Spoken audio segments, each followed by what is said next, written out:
या आंदोलनाला भेट द्यायला आलेल्या आहे, या आंदोलनाची व्याप्ती आता वाढणार आहे का? तुम्ही काही दिवसांआधी इच्छा व्यक्त केली होती की शेतकऱ्यांसाठी काम करायचं आहे, याची सुरुवात इथून तुम्ही करतात का? नाही, मग माझी इच्छाच पुरी झाली म्हणून ना थोडक्यात. मी शेतकऱ्याचं पोरग आहे का, आंदोलन सुरू आहे. कोणी मीच करावं या हट्टातला मी नाही आहे. शेतकऱ्यांना आपल्या न्याय कसा मिळेल, त्याच्या पदरात काय पडेल याच्यासाठी समाधानी राहणार आहे. आपल्याला जर सगळ्याला नेतृत्वाची हाव लागली तर शेतकरी संपून जाईल. म्हणून आपल्याला सगळ्यांना एक जणाला ताकद देणं गरजेचं आहे. त्या पद्धतीने आम्ही सगळ्या राज्यातले शेतकरी एक जीवानं आंदोलनाच्या पाठीशी आहेत. बरं, मुख्यमंत्री काल बोलताना असं बोलले होते की सध्या आमच्यासमोर कर्जमाफीचा विषय नाही आहे, जो शेतकरी आहे त्याला मदत कशी मिळेल, जे अतिवृष्टी झाली त्याला मदत कशी मिळेल, हा आमच्यासमोर प्रामुख्याने प्रश्न असणार आहे. काय वाटतं या सगळ्यावर? 3000 2000 याला मदत म्हणतात काय? सगळं संसार शेतकऱ्यांचा उद्ध्वस्त झाला.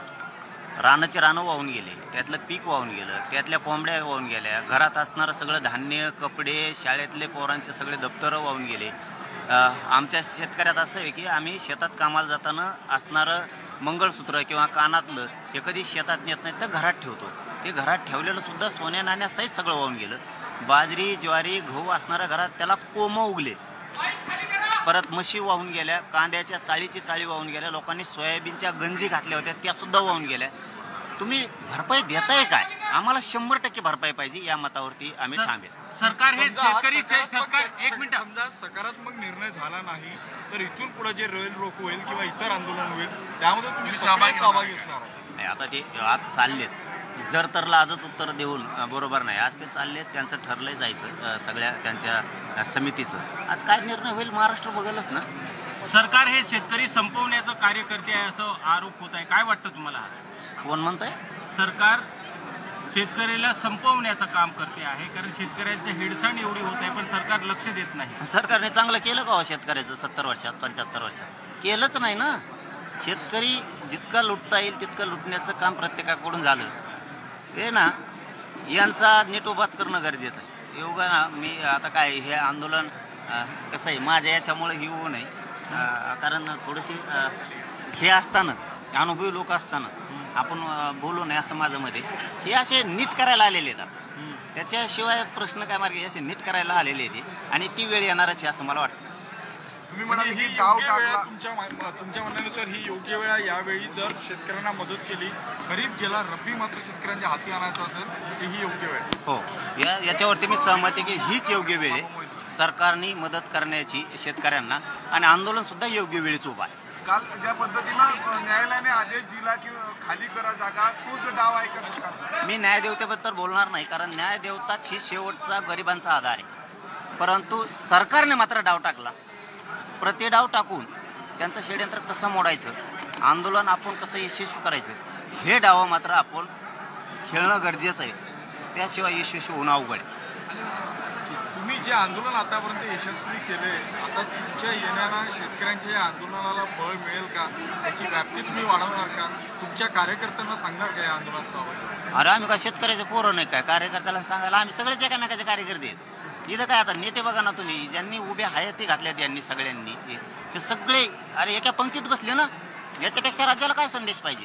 त्याच्यामुळे मोठे पण लहान पण काय नाही, श्रीमंत शेतकरी, गरीब शेतकरी सगळे एका आचारसंहितेखाली जर खाली आले तर हे आंदोलन यशस्वी होत आहे आणि सगळ्यांना बाहेर पडावंच लागणार. बरं, तुम्ही बोलताना एक गोष्ट बोलले की मुंबईला जायला नको होतं, पण आता तुम्ही त्यावर बोलणार नाही. बच्चू भाऊंना जे काही पाऊल घेतलेलं आहे, मुंबईला चर्चेला जात आहे, या बाबतीत तुमचं काम आहे? मी स्पष्ट सांगितलंय की या आंदोलनात आणि आमच्या आंदोलनात खूप फरक आहे. कारण यांना हे अनुभवातून केलं, यांचे अनुभव यांना बोलतात की आपण कोणत्या टप्प्यावर काय काय निर्णय घेतले पाहिजे. कारण शेतकऱ्याच्या मागण्यातलं मला ज्ञान नाही, त्यामुळे मी काय बोलणार. ज्याच्यात मला ज्ञान आहे त्यात मी बोलतो. आता मी हे शिकतोय, नाही असं नाही. ती बरोबर करतील अशी आशा आहे महाराष्ट्राला की हे सगळे शेतकरी संघटनेचे सगळे बरोबर करतील. तुम्ही आता एक प्रश्न असा आहे, तुम्ही यापूर्वी आंदोलनात असले होते, जी आर निघाले, किती लोकांना प्रमाणपत्र मिळालेले आहे? ओबीसी काय आकडा कुठपर्यंत पोहोचला? कारण की तायवाडे म्हणतात नागपूरला तुम्ही आले आहे, तायवाड्यांच्या गावी खूप कमी लोकांना प्रमाणपत्र मिळाले ओबीसीचे. ते इथला विषय नाही आहे, त्यामुळे मी इथं ते विषय बोलणार नाही. पण एका मराठा आरक्षणातून होणार बच्चू जरांगे पाटील तुमच्या आंदोलनात आलेल्या आहेत. तुमच्या आंदोलनाला आता बळ मिळालेलं आहे का, ताकद मिळालेली आहे? निश्चितच मला वाटतंय का या पद्धतीनं शेतकरी म्हणून ते आलेले आहे आणि त्याची निश्चितच चांगला परिणाम महाराष्ट्रामध्ये शेतकऱ्यांसाठी उभा राहणार. त्याचा फायदा अखेर या सगळ्या गोष्टीचा शेतकऱ्याला फायदा होणारच. सरकारवर दबाव वाढेल का होता या सगळ्या गोष्टी? दबाव वाढणारच आहे. आखरी कसं आहे का आम्ही सगळे मिळून एकत्र लढलोच पाहिजे आणि तो शेतकरी त्याच्यासाठी कुठलाही भेदभाव न ठेवता कुठल्याही प्रकारचं राजकारण न करता लढणं फार महत्त्वाचं आहे आणि कुठलाही मतभेद न करता लढलो तर शेतकरी खऱ्या अर्थानं उभा राहील. भाऊ, आज तुम्ही मुंबईला जात आहे, तुमची आता जरांगे पाटलांशी चर्चा झाली आहे, नेतृत्व इथं कोण सांभाळणार आहे, तिकडे कोण कोण चाललेले आहे? इथे आमचे काही पदाधिकारी आहेत ते सगळे इथं थांबणार आहे.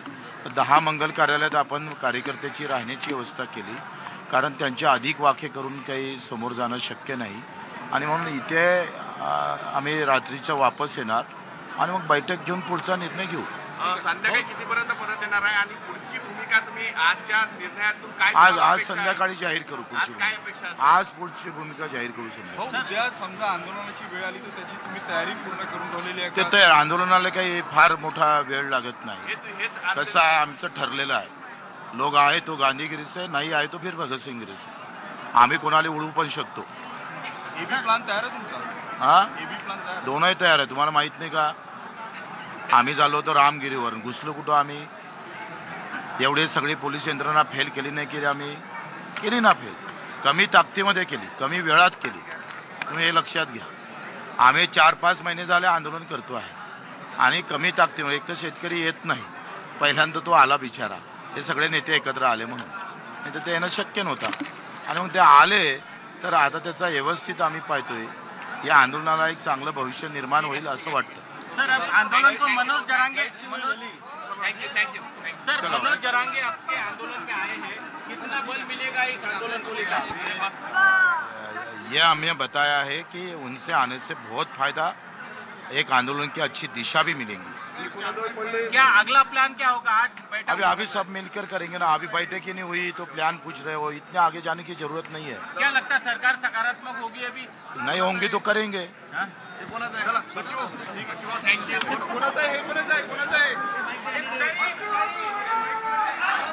शेतकरी म्हणून जरांगे आले त्यांचा फायदाच आहे असं बच्चू कडू म्हणालेले आहेत. मनोज जरांगे पाटील हे नागपूरमध्ये बच्चू कडू आणि बच्चू कडूंच्या भेटीसाठी त्याचबरोबर आंदोलनाला पाठिंबा देण्यासाठी दाखल झालेत आणि त्यानंतर दोघांच्या प्रतिक्रिया आपण ऐकल्या. बैठकीनंतर आज रात्री पुढची काय दिशा असेल ती ठरवू असं बच्चू कडू म्हणालेले आहेत. तर आज मुख्यमंत्र्यांसोबत मुंबईमध्ये बच्चू कडू यांची बैठक होणार आहे आणि त्यामध्ये पुढची सगळी दिशा ठरणार आहे.